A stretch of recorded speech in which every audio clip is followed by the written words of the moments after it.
आजकल वालिदैन बच्चों पर बोझ। जी हाँ नाज़रीन, इस हकीकत को कोई झुटला नहीं सकता क्योंकि बच्चों के लिए वालिदैन एक बोझ बन चुके हैं। जबकि वालिदैन अपने बच्चों की पैदाइश से लेकर उनकी परवरिश, अच्छी तालीम, अच्छी रिहाइश, अच्छी ग़िज़ा और अच्छी नींद के लिए अपनी तमाम ज़िंदगी सर्फ कर देते हैं और वही बच्चे बड़े होकर पढ़ लिख कर काबिल बन जाते हैं और अच्छे पोस्टों पर फायज हो जाते हैं, सिर्फ माँ बाप की बदौलत।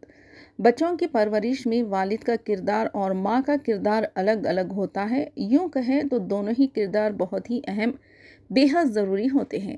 बाप मेहनत, मशक्क़त, धूप, बारिश और हर मुसीबत व तकलीफ़ बर्दाश्त करके अपने बच्चों की परवरिश में कोई कमी नहीं करता और माँ अपनी बच्चों की निगहदाश्त, उनके खाने और नींद के लिए अपनी नींद गंवा कर उनकी नींद को मुकम्मल करती है। जब बच्चों की वालिदैन के लिए ज़िम्मेदारी आती है तो वालिदैन बच्चों पर बोझ बन जाते हैं और वालिदैन का बंटवारा हो जाता है, यानी माँ एक भाई के पास तो बाप दूसरे भाई के पास, या नहीं तो बच्चे वालिदैन को छोड़कर अपनी मुलाजिमतों के लिए दूसरे ममालिक चले जाते हैं, माँ बाप को तन्हा बेसहारा छोड़कर।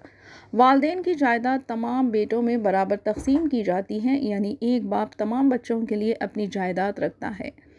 माँ बाप मिलकर अपने 4 बच्चों को पाल पोस कर बड़ा करते हैं, लेकिन 4 बच्चे मिलकर माँ बाप को नहीं पाल सकते। ये तो दुनिया का दस्तूर बन चुका है और हर घर की कहानी यही हो चुकी है।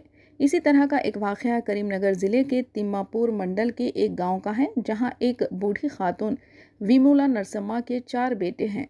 इस बूढ़ी खातून ने इन चारों की शादी की और चारों बेटों में अपनी जायदाद तकसीम कर दी, जबकि इन 4 बेटों ने नरसम्मा को एक झोपड़ी में तन्हा छोड़ दिया और उसे खाने पीने तक नहीं देते थे। नरसम्मा ने दिलबर्दाश्ता होकर इन नाफरमान बेटों के खिलाफ एक मुकदमा दर्ज करवाया।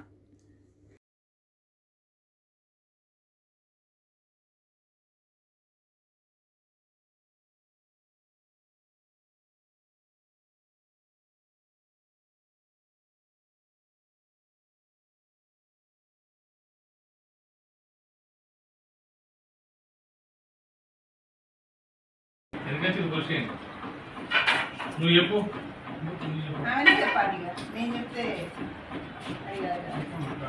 కూర్చోబెట్టాలన్నా వీళ్ళంతా ఎవరు పేర్లు, వీళ్ళు ఈ పేర్లంతా ఎవరు, ఎందుకు వచ్చినావు ఇక్కడికి? ఇంకో పెడతలేదా?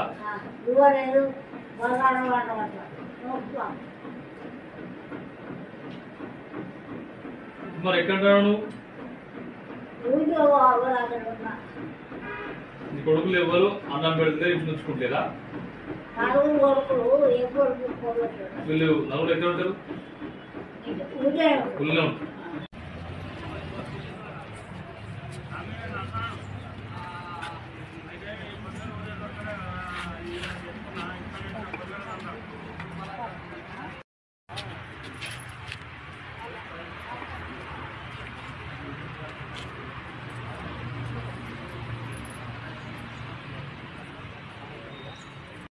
చెప్పినట్టు చెప్పు.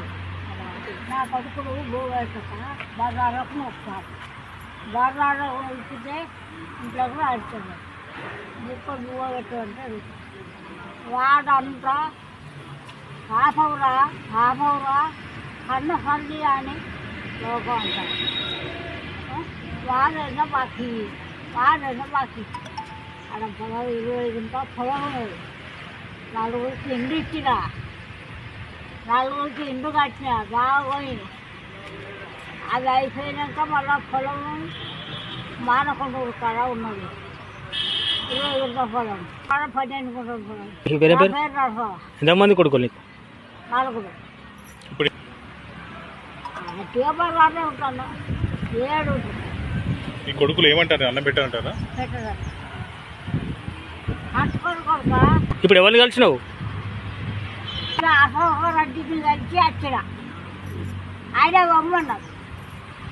పోలీసు నా కొడుకు అన్నం పెట్టక నేను అగోరిస్తుంటే చూడలేక లోకము పోలీసు అమ్మన్నారు. అమ్మంటే నేను వచ్చిన.